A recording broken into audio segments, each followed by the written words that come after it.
There is a particular silence that happens in a lawyer's office when someone reads a sentence out loud and the person it is about does not understand, for several full seconds, that the sentence is about them. Not because the sentence is confusing, because the sentence describes a reality so different from the one they have been living in that their mind simply refuses, for those several seconds, to process it as true.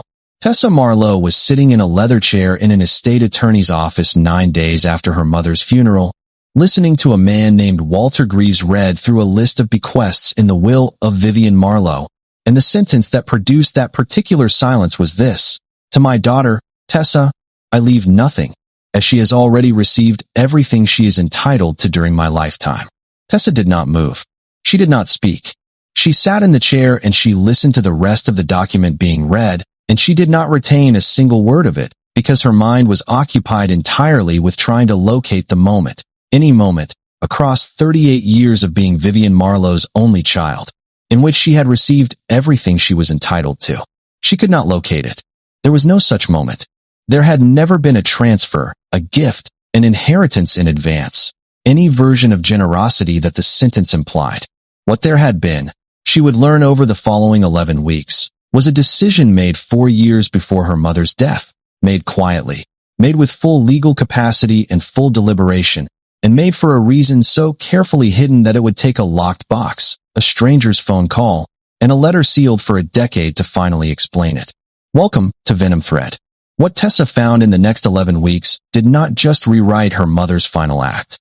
It rewrote everything she thought she understood about why her mother had never once, in 38 years, looked at her the way mothers are supposed to look at their daughters.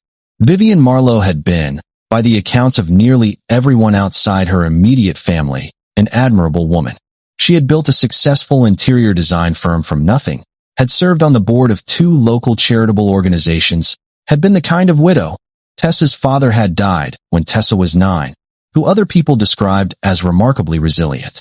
She had raised Tessa alone through adolescence with a level of competence that drew genuine praise from teachers and neighbors and the parents of Tessa's friends. She had provided. She had shown up to every recital and every parent-teacher conference and every milestone that required a mother's physical presence.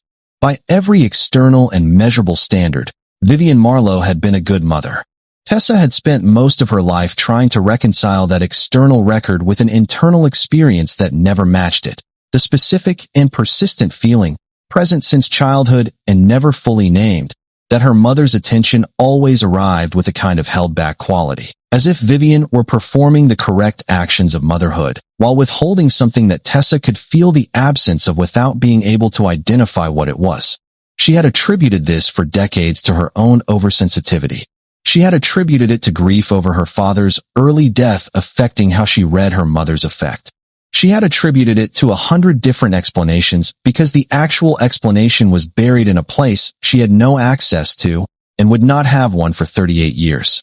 The relationship had its specific texture of difficulty, but it had never, in Tessa's experience, contained the kind of dramatic conflict that makes a family rupture explicable to outside observers. There had been no large fight that anyone could point to, no estrangement, no falling out, no incident that would explain a mother quietly removing her only child from a will 4 years before her death. Tessa had called her mother every week. She had visited monthly even after moving 2 states away for work. She had been present and attentive and had done everything that a daughter who senses something is wrong but cannot identify it does. She had tried harder. She had assumed, in the specific way that children of withholding parents often assume, that closing the distance was her responsibility, that if she simply gave enough and showed up enough and asked enough, the held-back quality she had felt her entire life would eventually resolve into the warmth she believed was there but obstructed. It was not obstructed. This is the thing she did not yet understand sitting in that leather chair. It had never been obstructed. It had been deliberately, methodically, and for reasons that had nothing to do with anything Tessa had ever done, withheld. Walter Greaves, the estate attorney, met with Tessa privately after the formal reading concluded. He had practiced law for 31 years and had read a great many wills to a great many surprised and devastated beneficiaries, and he had developed over those years a specific protocol for the conversations that followed when something in a will warranted additional context. He told Tessa that the language in the will, the specific phrase already received everything she is entitled to, was unusual in his experience because it was not standard disinheritance language. Standard disinheritance, when it occurs, typically either provides no explanation at all or provides an explicit and specific one. This phrase implied a private understanding between mother and daughter about some prior transfer or settlement, an understanding that Tessa clearly did not share. He told her this had been added to the will 4 years earlier, during a routine update Vivian had made to address a change in her business structure, and that the disinheritance clause had been added at that same time without, as far as he knew, any change in circumstances between Tessa and her mother that he had been made aware of. He told her one more thing, delivered with the careful neutrality of a man who understood he was handing someone a thread that would unravel something larger than a single document. He told her that 4 years earlier, in the same update, Vivian had also established a new beneficiary for the substantial majority of her estate, a beneficiary who was not a relative Walter had any record of, listed only as a charitable trust based in a city 3 states away, a trust Tessa had never heard her mother mention in 38 years. The first twist arrived 2 weeks later, when Tessa, unable to let the question of the trust rest, did what anyone with access to public records and a genuine need to understand can do in the present era. She researched it. The trust was called the Caldwell Children's Foundation. It funded scholarships and housing assistance for young people aging out of foster care, a specific and unglamorous cause that received little public attention and that Vivian, as far as Tessa had ever known, had never expressed any interest in. The foundation's website listed a small staff and a founder. The founder's name was Renata Caldwell. Tessa stared at that name for a long time before she understood why it felt important enough to stare at. It was not a name she recognized, but the foundation's About page contained a short biography of Renata Caldwell that included a detail Tessa read 3 times to be certain she had understood it correctly. Renata Caldwell had grown up in the foster system after being placed for adoption as an infant. She had founded the organization specifically because of her own experience navigating that system without family support. She had been born, according to a public records search Tessa conducted that night with hands that would not stop shaking, 51 years earlier, 6 years before Vivian Marlowe had married Tessa's father. 6 years before Tessa had been born. Tessa did not sleep that night. She sat at her kitchen table with her laptop and she built, over the following several days, the outline of a fact pattern that her rational mind kept trying to reject and that the public record kept confirming. Vivian Marlowe had been 20 years old, unmarried, when a child was born to her and placed for adoption. The adoption records from that era were sealed in the way that adoption records from that era typically were, and Tessa could not access them directly, but the dates were available, and the dates lined up with a precision that left very little room for alternative explanation. Her mother had had a child before Tessa, a child she had never once mentioned in 38 years, a child who had grown up without her, in the foster system, eventually building a life and a foundation dedicated to helping children in exactly the situation she herself had once been in. And 4 years before her death, Vivian had quietly redirected the substantial majority of her estate to that child's organization, while removing her only acknowledged daughter from any inheritance at all, with a clause implying that Tessa had already received everything she was owed. Tessa sat with this for days before she understood that the clause was not cruelty for its own sake.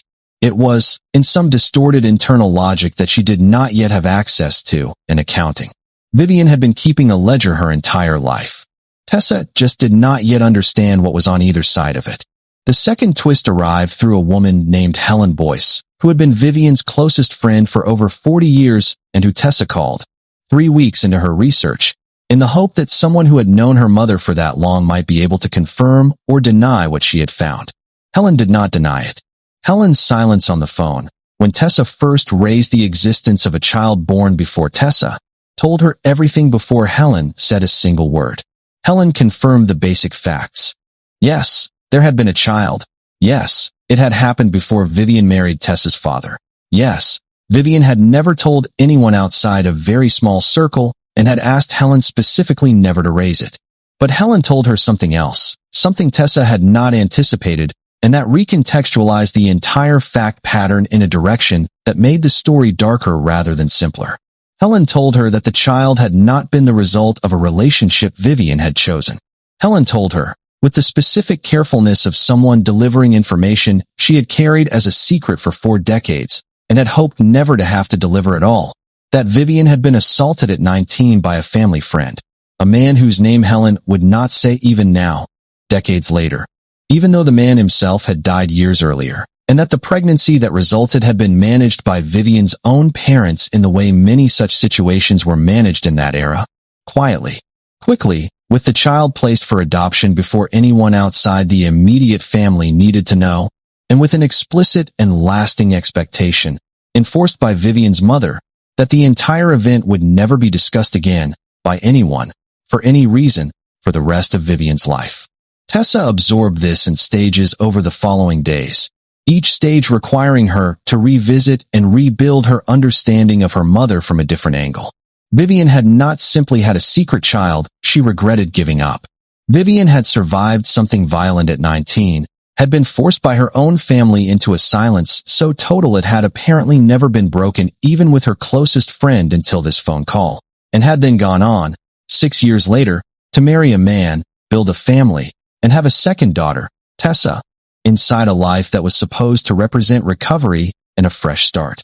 Helen told Tessa one more thing before the call ended, something that Tessa would later understand was the hinge on which the entire emotional structure of her childhood had silently turned.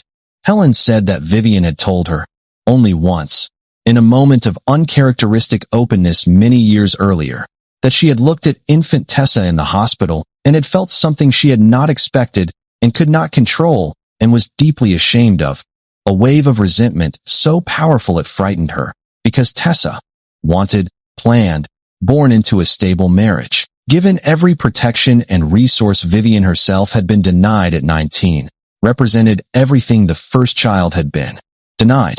Tessa had not done anything to deserve that resentment. She had simply existed as proof of what fairness could have looked like, arriving 6 years too late to help the child who had needed it and would never receive it from the woman who had carried her.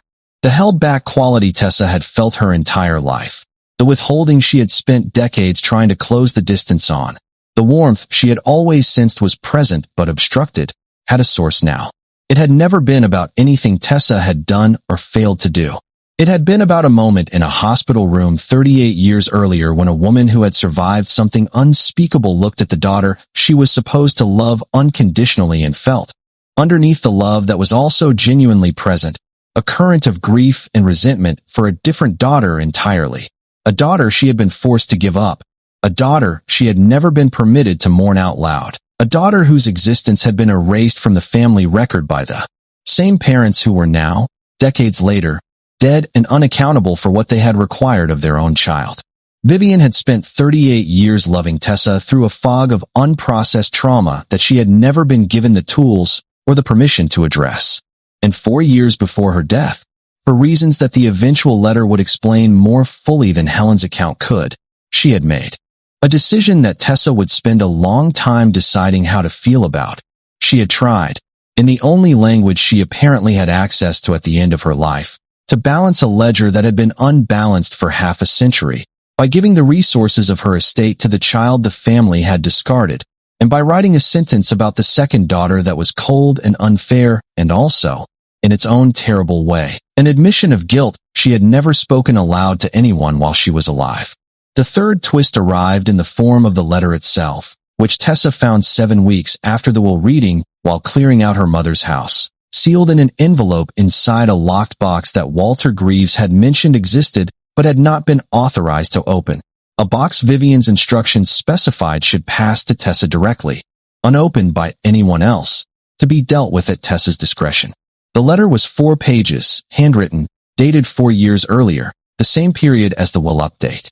It began with an apology that took up the entire first page before it offered a single explanation, an apology not for the will, not explicitly, but for 38 years of a particular quality of attention that Vivian wrote she knew Tessa had felt and had never been able to name, and that Vivian herself had never had the courage to name out loud while she was alive to be asked about it. The second and third pages contained the fuller account of what had happened at 19, written with a specificity and a grief that confirmed and deepened everything Helen had described, including the detail that Vivian's own mother, Tessa's grandmother, had been the one to arrange the adoption within 11 days of learning Vivian was pregnant, had forbidden any future mention of it on pain of being cut off from the family entirely, and had died 14 years before Vivian herself, having never once acknowledged the child or apologized for the decision she had made on her daughter's behalf without her daughter's full consent.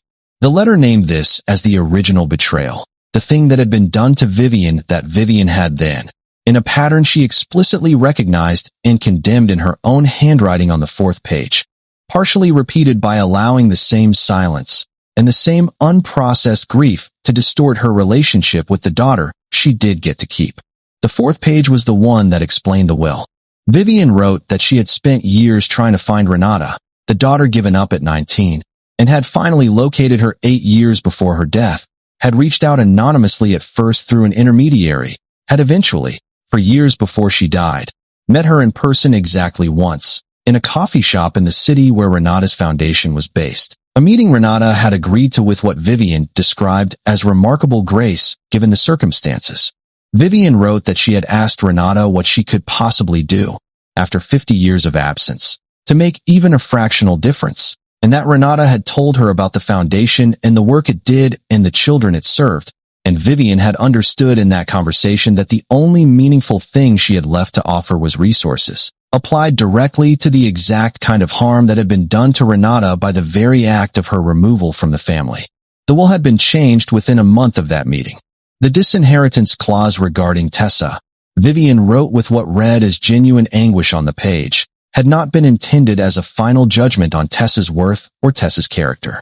It had been, in Vivian's own words, the only way she could think to communicate, in the absence of having ever found the courage to say it aloud, that she understood the imbalance she had created across two daughters and was trying, badly and too late, and through the blunt instrument of a legal document instead of an actual conversation, to correct something that money could not actually correct, and that she did not know how else to address.